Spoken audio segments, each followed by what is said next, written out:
Welcome to Topics in Planting Design, Session 4, Plants in Position. As designers, included in our training is the ability to analyze constraints and opportunities, understand a design problem, organize our thinking, and create logical, functional, and attractive solutions, often solving for multiple issues at once. We study plants as design elements with relationships to each other and with other design elements. So it was important to spend the first 3 sessions talking about theory, nomenclature, sun and shade, and methods of depiction. Here in Session 4, and the next few sessions, we'll discuss plants in context with these concepts. The objectives for this session are: look at a quick reminder about the planting design models and the functional locational terms for plant placements. And then we'll look at commonly encountered sun and shade preference terms that are found in the literature. Then we'll take a look at some commonly used plants according to their typical positions in the landscape and their sun-shade preferences. And lastly, I'll give a brief preview of the next few lesson topics. For this presentation, I will typically use the terms foreground, midground, and background in their more general sense as part of a scene composition, because these terms are fairly commonly understood. I often use this term structural for trees and large shrubs, and matrix for plants that grow in and around other larger plants or as a ground cover. And I like to use seasonal to refer to plants that have temporary special characteristics such as interesting flower colors or seed heads, and accent for plants that have unique special characteristics that make them visual focal points either in the landscape or against architectural elements. This illustration from Village Hines Nurseries is pretty easy to read graphically and includes the typical terminologies. Plant labels and nursery websites use similar terms for plants' light requirements. Sources consulted include San Marcos Growers, Las Palitas Nursery, Monrovia Nurseries, and Village Hines Nurseries. Full sun is described as 6 or more hours of direct sun per day. When full sun is the only light level listed for a plant, that means it's going to need at least 6 hours of direct sunlight to grow and bloom. If it gets fewer than 6 hours, it likely will not bloom and it may not survive over time. Part sun. Part sun is 4 to 6 hours of direct sun per day, ideally in the morning and early afternoon.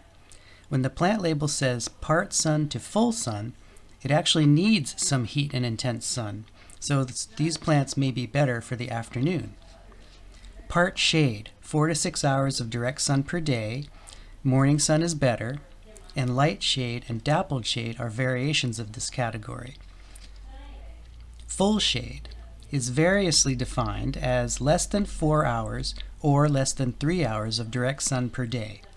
The north sides of buildings close to the base are considered full shade or dense shade, which is a variation. Sun or shade, or full sun to part shade. When sun or shade is listed for a plant, that means it's flexible and can handle both sun and shade. Because it can be very hot and sunny in certain microclimates, some sun or shade plants will still need protection from the midday or late afternoon sun.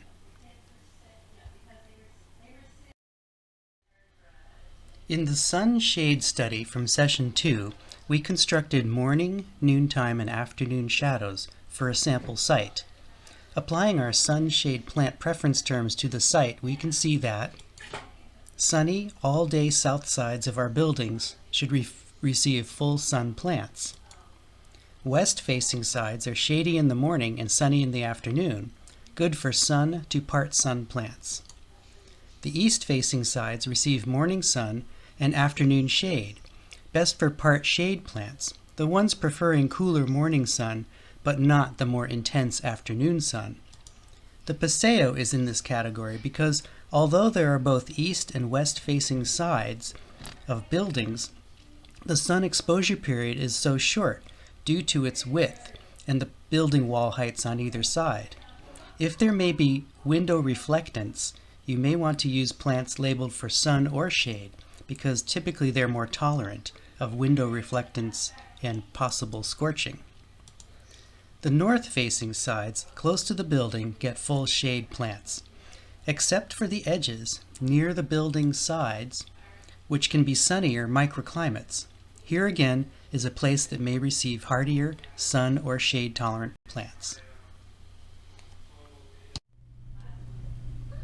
A word about drainage. We should have an entire session devoted to soil drainage, and maybe we will.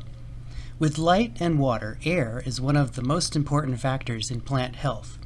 As Mike Evans of Tree of Life Nursery eloquently states, since roots need oxygen as well as moisture, soils need to breathe.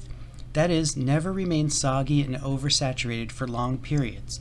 The healthiest water deposits are those that soak into the ground and sink into the soil to a depth where roots can use the moisture, 8 to 16 inches, with air following the water down into the pore spaces of the soil. Tiny root hairs absorb oxygen from the air spaces. If there are no air spaces for too long a time, the root hairs will suffocate. Poor soil drainage exacerbates overwatering, and overwatering is arguably the most common cause of plant failure.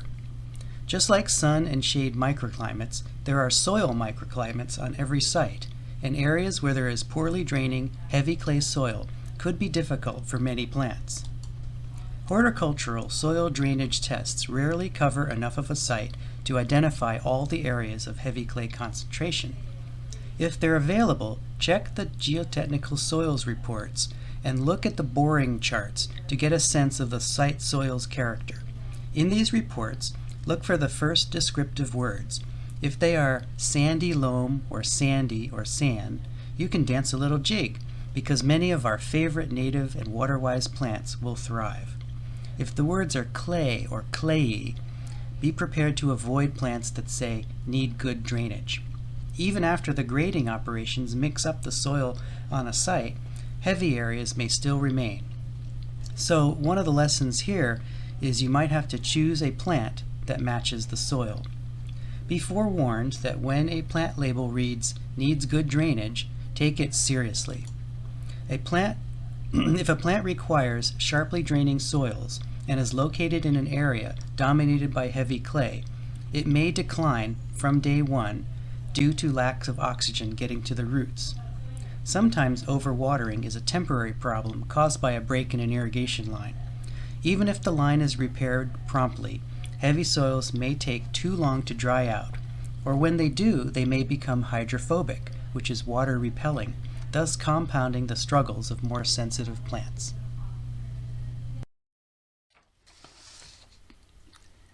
Let's look at some plants. For the time being, we'll be looking at shrubs and ground covers. Trees will be covered in future sessions as part of larger topics.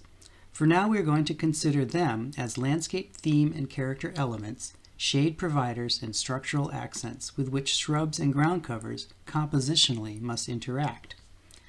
These are going to be some of the more common plants that we have tended to use on projects during the past few years. I've organized them by their common position in the landscape and by their sun-shade preferences. Let's start with foreground plants for full sun to part shade. Full sun to part shade, remember, is between 4 and 8 hours of direct sun.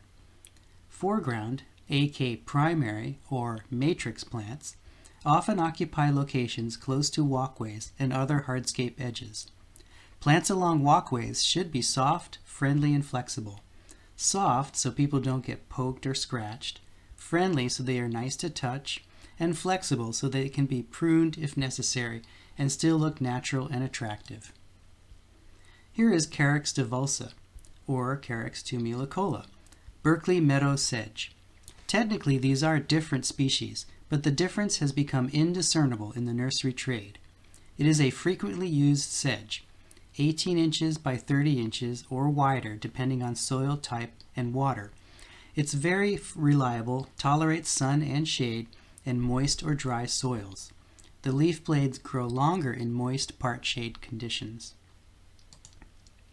Senecio mandrillisiae, or blue fingers, and other similar names, is less than 1 foot high, spreading to about 3 foot wide, and is one you want to keep back from paved edges so that the succulent gel-filled leaves and twigs that break off don't get stepped on and make a slippery mess on the sidewalk. Good drainage is important. Poor drainage may not kill the plant right away, but it will struggle and look sickly as it slowly declines. This is Euonymus microphyllus japonicus. Actually, Euonymus japonicus microphyllus, boxleaf euonymus. It makes a more traditional small border hedge, like a boxwood, but since it grows to only 2 feet by 2 feet, less frequent pruning is necessary. Sometimes you just want to have a nice, neat, green space definer plant that contrasts with other plants and looks consistently attractive all the time. Trachelospermum jasminoides, or star jasmine, when used as a ground cover, can be a flexible, hardy foreground plant. It can be planted in very tight areas, such as between utility boxes, and will quickly grow over and around them, making a fragmented planting area look more unified and attractive. In such a situation, it will need to be pruned to keep a neat, clean shape. Its cousin, Trachelospermum asiatica, or Asian jasmine, is often used in larger planting areas as a spreading ground cover.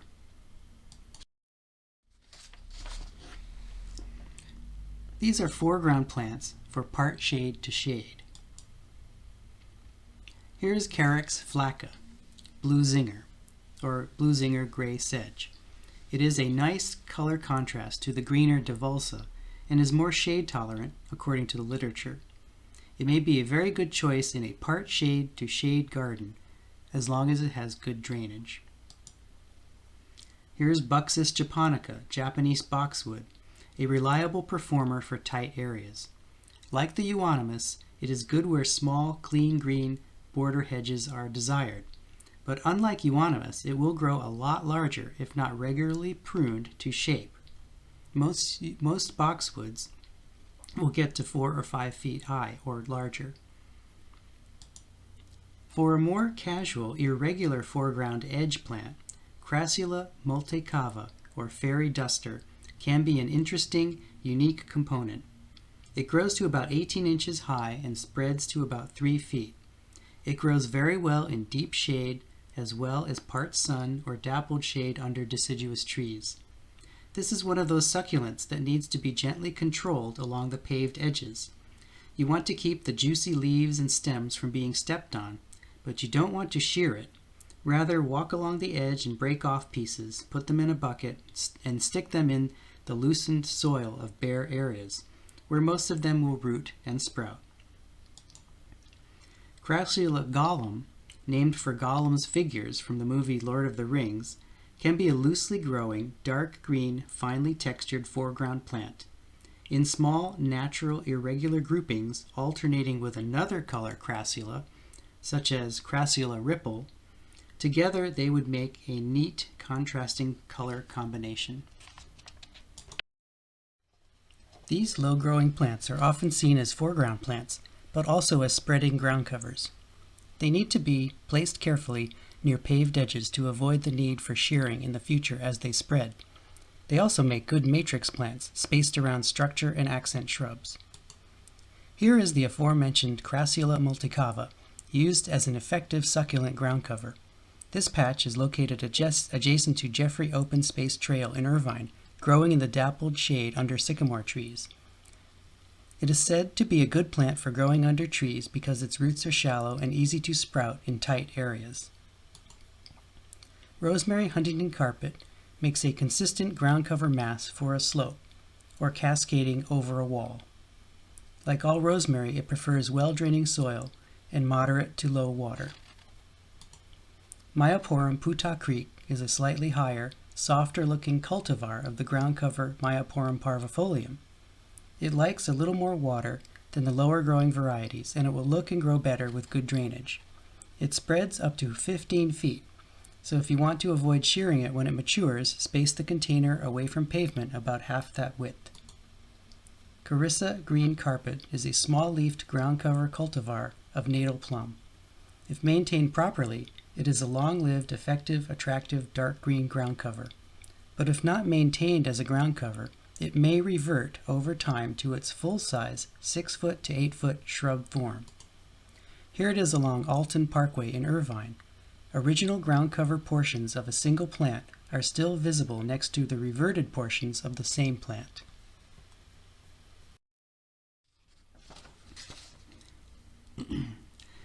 Full sun mid-ground plants can also be accent plants or seasonal flowering plants. They have interesting qualities in shape, form, texture, and color that make them eye-catchers in the landscape. Agave Blue Glow, one example of many agaves that make striking accent plants. It's water-wise, likes full sun and good drainage, gets to be 3 feet by 3 feet. It has very stiff, sharp spines, so if used near walkways, give it plenty of clearance from its ultimate width. It is often used attractively and creatively in natural groupings, as well as architectural arrangements. And it can also be beautiful as a singular focal accent. Phlomis fruticosa, or Jerusalem sage, is a perennial subshrub that grows to about 3 foot by 4 feet in a soft mounding form with sage green leaves and a pleasant light yellow flowers. In our climate zone, it may die back completely in the colder microclimates. Aloe cameroni, starfish aloe, is a fun plant choice with a casual, rambling, clumping form and red leaves in full sun. Like many aloes, it makes long-lasting, bright red, torch-shaped flowers on long stems. It's 2 to 3 feet high and maybe gets to 3 feet wide. If it's not in full sun, the leaves will stay green and the plant will look like a more common green aloe. Lavandula angustifolia, or English lavender, is a soft, mounding perennial subshrub. If you know you have good drainage, I mean really good drainage, this plant can make a pleasantly fragrant, colorful mid-ground accent. The Munstead variety is 12 to 18 inches high and more heat tolerant for our area. Cystanthe grandiflora, or jazz-time jades, it's one of my favorite colorful accents. It grows as a compact rosette of light blue-green, soft, succulent leaves, from which sprout profuse 2 to 3 foot long stems, each holding tens or even hundreds of bright magenta flowers. One flower lasts only a day. The bloom starts in late spring and continue into fall, after which the dried stems should be pruned out to rejuvenate the plant. Euphorbia trulicale, or firesticks, is a favorite mid-ground accent plant. This is the pencil cactus that is common houseplant in the east and north. In full sun, the stems turn bright orange.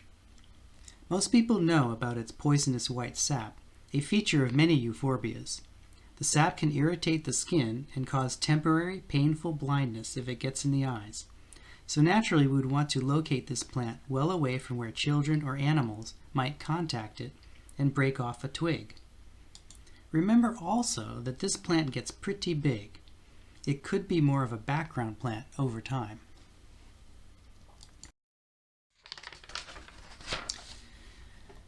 Loosely growing seasonal perennials like these Achillea cultivars work well in mid-ground areas where their downtimes are screened from view by the foreground plants. Achillea moonshine on the left and millefolium on the right may die back completely in wintertime and come up next season in a slightly different place. It's a fairly reliable plant if the design is not too fussy. It grows 2 to 3 feet high by about the same wide in loose clumps. Aloe striata, or coral aloe, is one plant that does stay where you plant it, and a lot of designs frankly include too few of them. As an open succulent with big leaves and widely spaced flower stalks, this plant looks best when planted in larger masses together. Too often I see them planted too far apart, like this. These will never grow closer together. They look better with more of a visually strategic grouping, like this. These are not crowded, they're just well-placed drifts or lines seen in perspective. Anagoxanthus species, or kangaroo paws, they have 1 to 2 foot high strap-shaped green leaves and colorful fuzzy flowers on tall stalks. There are many color and size varieties. They used to be a favorite colorful midground or background plant, but the problem with kangaroo paws is not that the plant itself is bad, but the situation we typically give it is problematic. It needs very good drainage, and it often does not get it. It also wants quite a lot of water when it's flowering in the summertime and almost none in the wintertime. A fungus called Alternaria alternata causes ink spot disease, which turns the leaves black and kills the plant. And they can also be affected by a number of other diseases, including rust fungus on the leaves and root and stem disease such as Phytophthora, Pythium, and Fusarium. They are more susceptible when under stress, and unfortunately, that's pretty much the definition of typical installation and establishment operation. So it's not a good plant to specify unless it will be cared for by a sensitive gardener. Bulbine fruticosa. I like bulbines because they are hardy, heat and sun-tolerant plants. 2 common varieties feature bright happy yellow and cheerful light orange flowers. The leaves are tubes like chives or onions, and they will make a mess if they get stepped on, so these are best used behind other plants or kept back from the pavement. Bulbine likes heat and drought. It likes gritty, very well-drained soil. Water regularly until established, and remove the faded flowers for the best display. It gets 2 feet tall by about 3 to 4 feet wide. Midground plants for part sun or part shade. I've specified the Justicia brandigiana shrimp plant in a model home sales office front yard and in a model rear yard a few years ago, and it did pretty well. Both sites had canopy trees providing dappled shade. I see it around sometimes, most recently in some front yards where it's been getting too much sun, so it looks washed out and dry. So this one wants partial shade. Verbena durlamina, Cedrus island verbena, a native cultivar promoted by Recon Nursery in San Diego. It is labeled as a full sun to part sun plant needing good drainage. It was unfortunately planted during hot summer weather in clay soil over at Novel Park in the Great Park neighborhoods, where it became overwatered and got powdery mildew, a common verbena issue. Many failed, but a few located in sunnier, drier areas survived and are now about 3 by 3 feet. Heuchera maxima is a 3 foot by 2 foot perennial white flowering alum root of the genus that is known for growing under the shade of oak trees. A great place to see it is at the Grand California Hotel at California Adventure Park under beautiful specimen oak trees. Often we associate it in our designs with feature trees. Heuchera, in my opinion, should be brought out after the trees are installed, and it should be carefully planted under the shade of the associated trees, taking care to ensure that the tree size is such that it is providing the necessary shade that will support the heuchera, or that the tree has not been removed or downsized. Salvia spicacea, hummingbird sage, is an evergreen herbaceous perennial with a somewhat sprawling habit, with upright flowering stems that spring from a woody base. They are 1 to 3 foot tall, and the plant can be 5 to 8 foot wide. The flowers set seed, dry out, and turn brown after their season. The plant also spreads by rhizomes. It can be seen in several locations in the Great Park neighborhood parks and the school sites. It is unusual in that it has larger, thinner leaves for a sage. It does attract hummingbirds. It is supposed to grow in full sun, but in our area it does better in light or dappled shade under trees. As a California native, it wants very little water during the summer, once established. Liriope, lily turf. It comes in several sizes, textures, and flower colors. Liriopes are useful in difficult restricted shady areas, but they're also effective in large drifts or as a matrix plant under and around trees and large shrubs. They can be used as foreground plants in most situations. They grow slowly in clumps that expand using short underground stolons. They are not typically low water, most are medium water, but they don't like wet roots, so good drainage is important. And they are deer resistant. Liriope muscari royal purple is 12 to 18 inches tall with strappy leaves and late summer spikes of profusely blooming purple flowers. Monroe white is a white flowering version about the same size and texture. The straight species of Liriope muscari is slightly smaller and has a thinner leaf texture.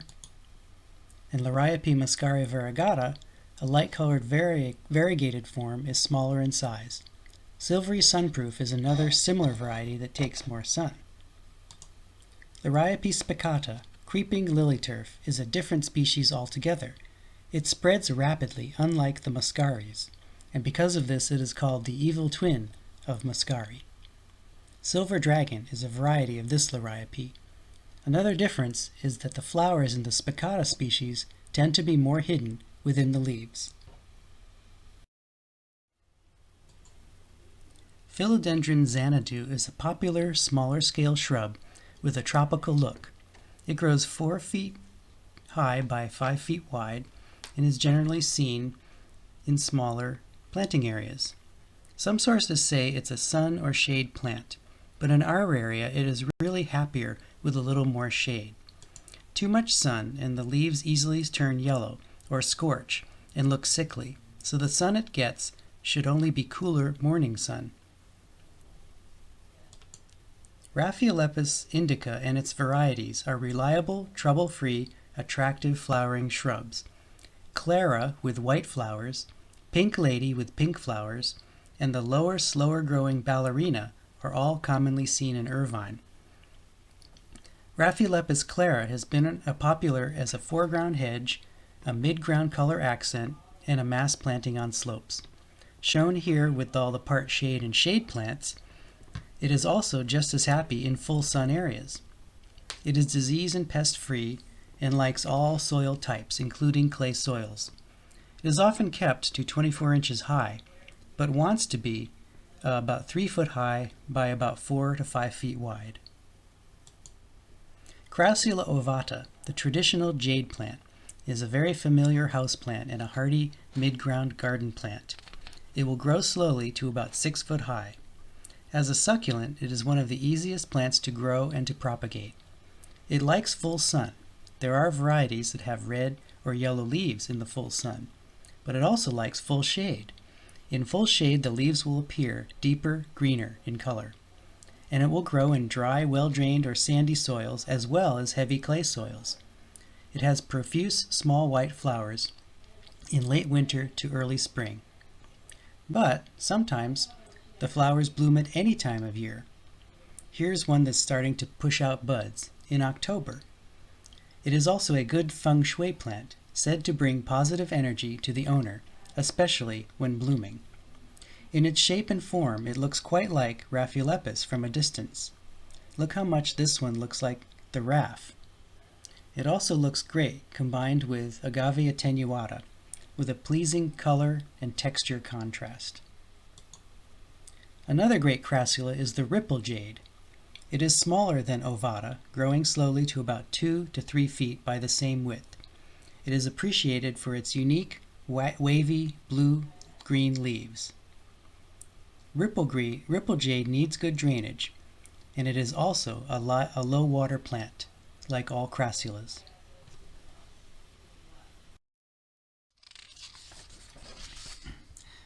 Okay, full shade. That can be 3 or fewer hours of sunlight, or the shade on the north side of a wall or under evergreen trees. This is where you bring out the ferns, the cast iron plants, or those plants you see growing under the deck or from deep in the woods. Here are some examples showing some very different colors and textures. Aspidistra eleator, or cast iron plant. The name says it, it's tough. Grows to about 3 feet with long, deep green leaves. Its lush appearance is kind of jungle-like. Water it 1 time a week per week at most, letting the soil dry out in between. This is a good understory massing plant that can evoke a lush forest floor.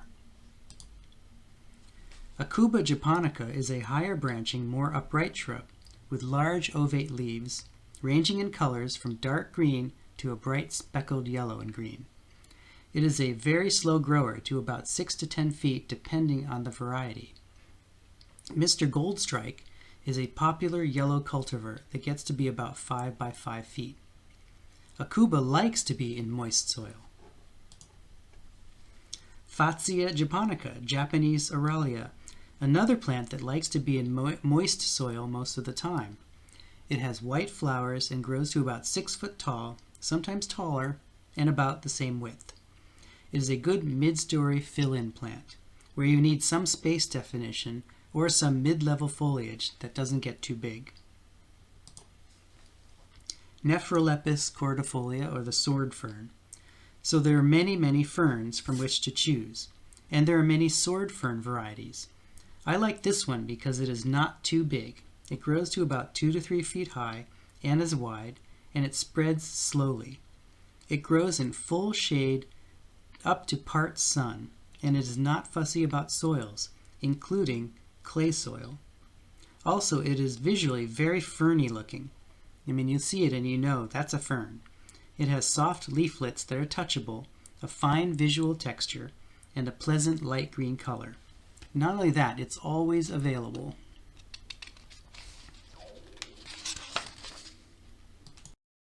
Now let's look at some background plants. Their size primarily is what puts them in this category, as the background plants in mixed borders or block planting designs. But most of them can also be structural plants or accent plants in drift and matrix planting designs, where you can see them from all directions. Here are some favorites for full sun locations. Olea Little Ollie. Little Ollie or Mantra is a non-fruiting dwarf olive. It grows moderately, eventually to 12 feet, and can be trained into a tree form, but it is often used as a pruned 3 to 4 foot high background shrub, even against a home below windows. Tagetes lemoni, or Mexican marigold, 4 to 6 foot high by about 10 to 12 foot wide, with soft, fluffy, very fragrant lemon-scented foliage and bright cadmium medium colored flowers. It's a great background plant. It has low water needs and will take part sun as well as full sun. It's a showy background or a striking accent plant. This is Teucrium fruticans adsurium, or bush germander. It's a 3 to 4 foot by 4 to 5 foot plant with leaves that are gray-green above and silver-white underneath, which gives the whole plant a silvery appearance. It has deep blue, tiny flowers that bloom at the branch tips in the summer, and of course it's a low-water plant. And here is Leucophyllum frutescens, or the Texas Ranger, 5 to 8 foot tall by about 4 to 6 foot wide. It also has fuzzy silvery foliage and funnel-shaped rose pink or lavender flowers in the summer. Very low water, it needs really well-draining soils, and it takes little to no fertilizer. And this plant does attract bees as well as hummingbirds.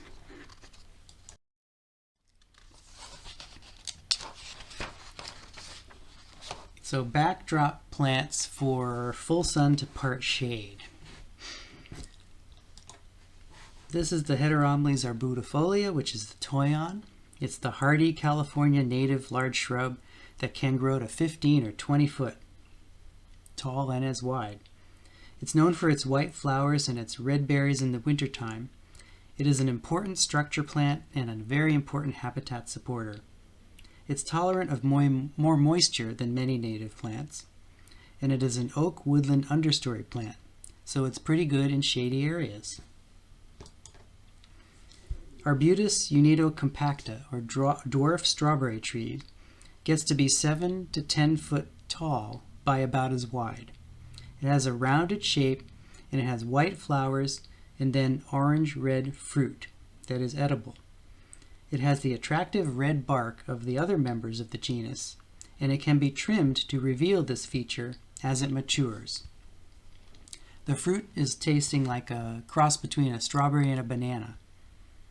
It's pretty sweet and a little mealy, but it's not bad. Westringia fruticosa, or coast rosemary, is 4 to 6 foot tall by about 6 to 12 foot wide. It's a dense evergreen, fine-textured, light-colored shrub. Most of them have small white flowers. Morning Light and Smoky are variegated colors of the leaves. Monday is a low-growing version, from about 18 inches tall to about 4 foot wide, and Blue Gem is a smaller shrub version with blue flowers. And Ligustrum japonica texanum grows in sun or shade, does well in full shade, but it will flower very profusely in full sun. Sometimes this can be a problem because the flowers do attract a lot of bees. This plant is often kept as a hedge from about 3 foot high to 6 or 8 foot high, and it will grow to 12 to 15 foot if allowed. It's very reliable, dependable, and tolerant of clay soils. It's a very good screening plant, and it makes a good dark green background against which more colorful plants can be enjoyed. Here are some full sun showy plants that look good in small groupings as accents within a matrix of ground cover plants. Hesperalo parvifolia red yucca. It has striking, stemless, leathery, succulent grass-like foliage growing in arching clumps, 3 to 4 foot tall, and spreading to about 5 feet. In late to midsummer, the clusters of rose-pink flowers are borne on tall red flower stalks to about 5 foot long that arch up and outward. These flowers, opening from the bottom up, attract hummingbirds. Those dead flower stalks should be removed in the fall, and the individual plant rosettes only flower once and then are replaced by younger ones growing around them. So the plant spreads like an agave. It needs very low water. It also needs very good drainage, so it's not a plant for clay soils. Leonotis leonurus, lion's tails, 4 to 6 by 4 to 8 feet. It has many stems and distinctive orange namesake flowers. It is drought tolerant, but it also takes a little more water, but as long as it has good drainage. So not a good one for clay soils again. It is a perennial in many regions. In fact, it even grows in England. And this plant attracts bees, butterflies, and hummingbirds. Leucophyllum candidum, or violet silverleaf, is a smaller version of Texas Ranger, with showy violet flowers. Thundercloud is a densely branched 3 foot by 3 foot compact form with silver stems and tiny silver leaves. It blooms repeatedly during the summer and fall with deep purple flowers. Plant in full sun and reflected heat and provide excellent drainage. This species is very susceptible to rotting out, so no clay soils and don't crowd them together. It's a little bit like lavender in that regard. And here is Salvia clevelandii, Winifred Gilman variety. It is one of the best cultivars of our local native Cleveland sage. It grows 4 to 5 feet by about the same. It has very fragrant gray-green leaves and bright blue flowers in the spring and summer. It is a low-water native chaparral plant that does not want supplemental irrigation in the summertime unless the soils are very fast draining.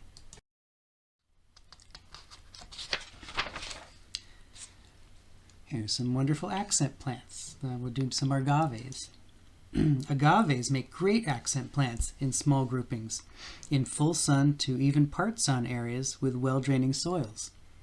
Agave blue glow in the foreground of this picture is a cross between Agave attenuata and Agave okaui, a smaller yucca-like agave.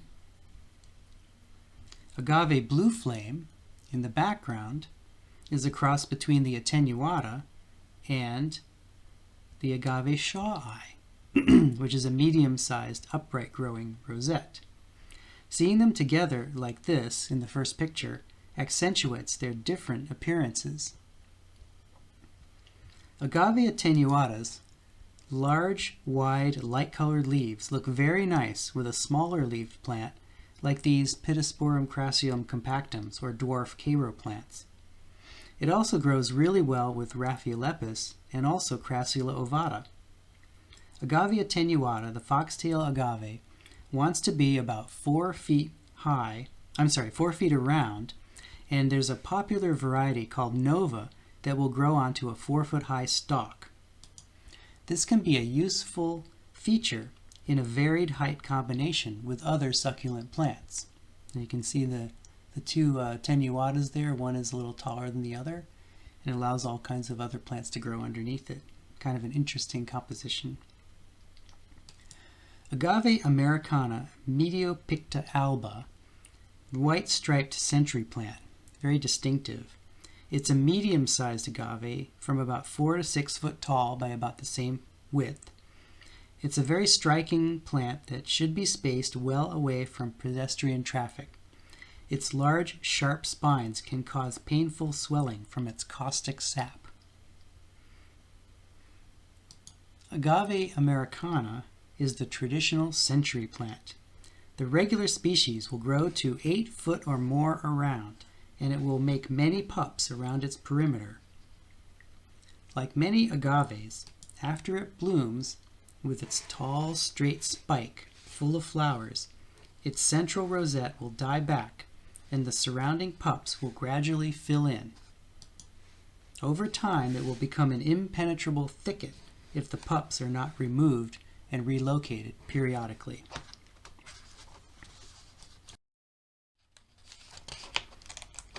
And accent plants for full sun to part shade. Okay, the Buddleia davidi, or butterfly bush, davidi version of butterfly bush, is a non-native deciduous to semi-deciduous flowering shrub with several flower colors. Originally from China, it is the most popular of the Buddleias. It somewhat resembles lilac shrubs of the genus Syringa in the north and east. While it has naturalized in the Bay Area, it is considered to be invasive in Northern California and the Pacific Northwest.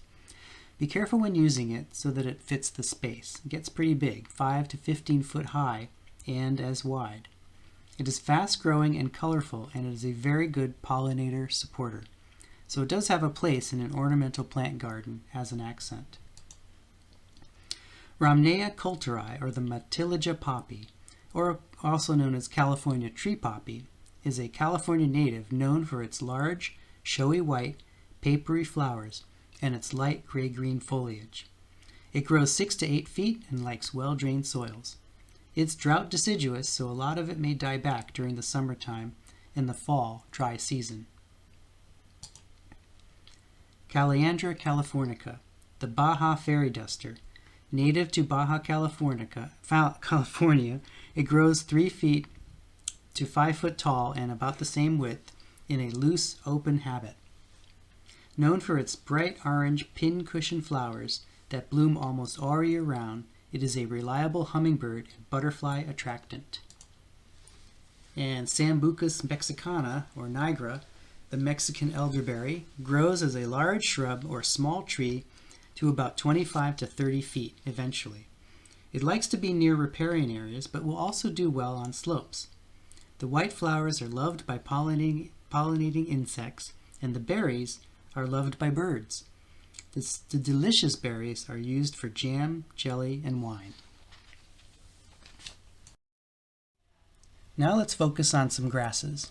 Grasses can make good foreground plants if they don't get so big that they become a tripping hazard along a walkway, thereby requiring unattractive shearing along such edges. These 4 can work well as long as they are held back from a walkway edge about the width of one mature plant.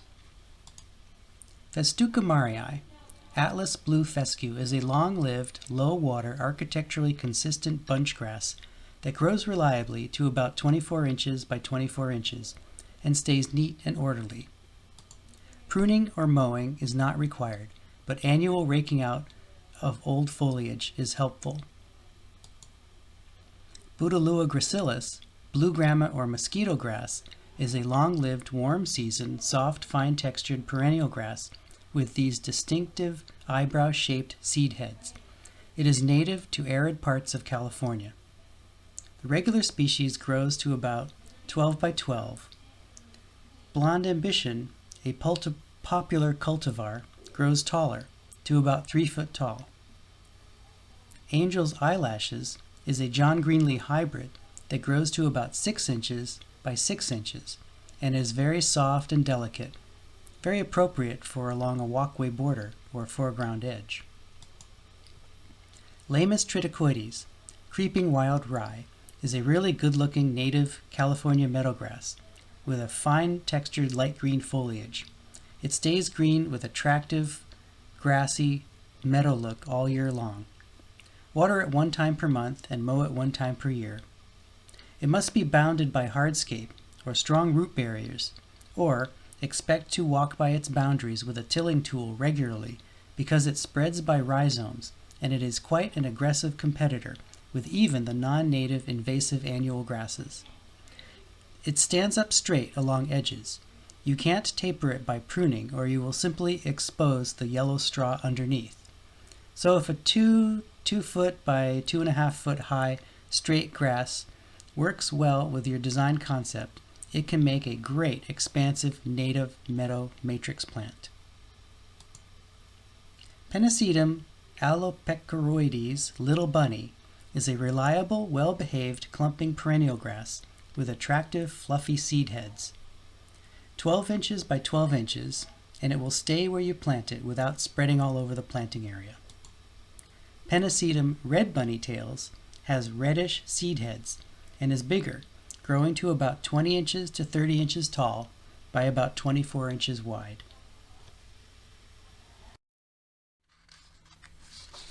Full sun mid-ground grasses. Okay, Muhlenbergia capillaris, Regal Mist. This is the second favorite muley grass that could be used more often if it had a Wool-Coles L rating instead of an M next to its name. Growing 3 foot by 3 foot high, topped by showy, airy panicles of salmon-colored flowers and seed heads, it is great in small groupings or larger drifts. Aristida purpurea, the purple 3-on, 3 foot high by about 2 foot wide, with wispy, purple-tinged leaves. It's a native grass endemic to the San Diego area. It can be an accent in small groupings or a drift, or a mass, or a matrix planting, and it looks very nice in dramatic afternoon light. Here's Lamus condensatus, the giant wild rye. It gets 2 to 3 foot high by about 5 foot, 2 to 3 foot high by about 5 foot wide, depending on water. It's an evergreen grass with clusters of spikes of wheat-colored flowers. It's a running grass that expands using short rhizomes, and it also needs hard edges or strong root barriers to keep it in control, like Lamus triticioides. It can grow against a wall, as shown here on a slope, but wherever it is, it wants to be controlled. And here's Bouteloua Blonde Ambition. It is the currently more popular version of the blue grama or mosquito grass.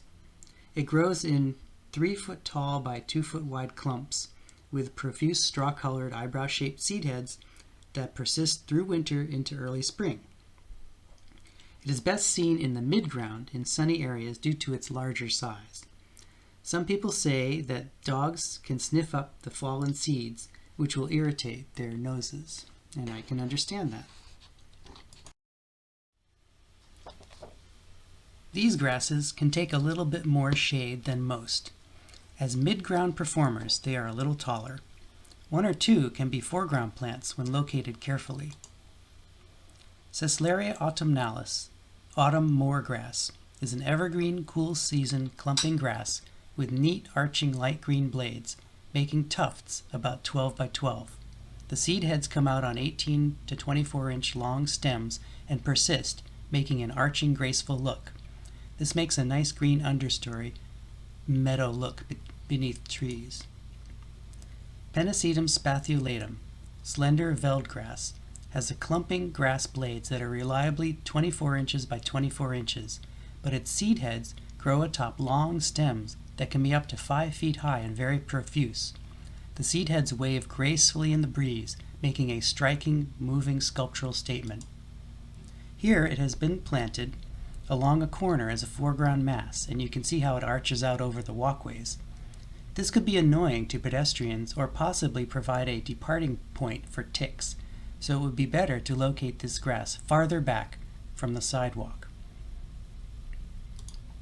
Pennisetum fairy tales, evergreen fountain grass discovered by John Greenlee, is 3 to 5 feet high by 2 to 3 feet wide and can also be a background plant, as shown here, located against a wall.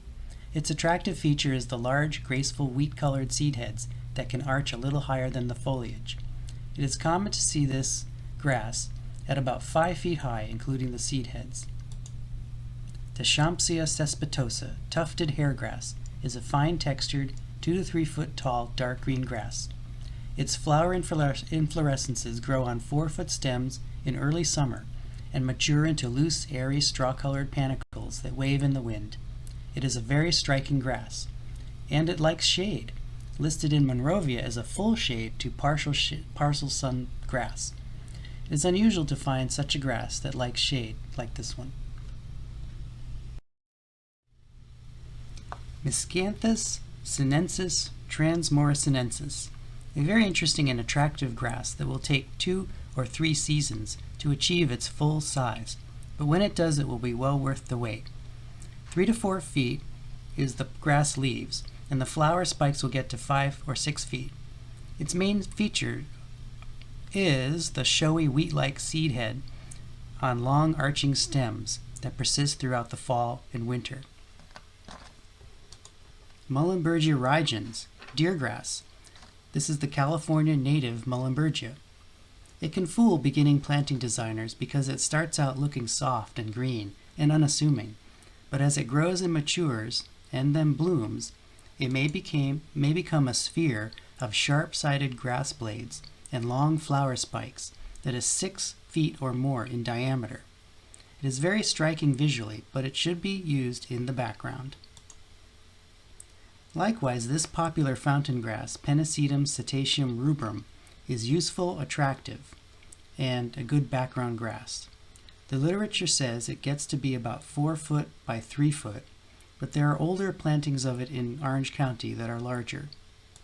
Regular Pennisetum cetaceum is considered to be invasive, and it does appear on the Cal IPC list of invasive grasses. The cultivar rubrum is said to be sterile, and there is some dispute about this. I found that these slideshows work best when the number of slides doesn't go much above 20, so I'm over 20, so I'll stop here for now. We only looked at about 81 plants or so, which I've selected based on my impression of them being used in our office. If there are plants that I didn't mention and you want to hear my take on them, please let me know, and I'll be pleased to include them in a later session or add them to a revised version of this presentation. Thank you very much for watching. Future topics will continue to focus on plants. Plants in combination will feature color and texture combinations seen in the area and discuss what makes them effective or not. Fire Plants on Fire focuses on fuel modification, a timely and critical subject that impacts landscape more and more each fire season. Field Days is going to be about many issues that are encountered in the field that become lessons learned, sometimes only after painful experience. Danger, Danger, Wicked Plants Ahead. This session will focus on dangerous plants with thorns, spikes, itching hairs, poison sap, and more. And please don't feed the natives. This session will be about maintenance issues for native California plants. Thank you very much again, and see you later.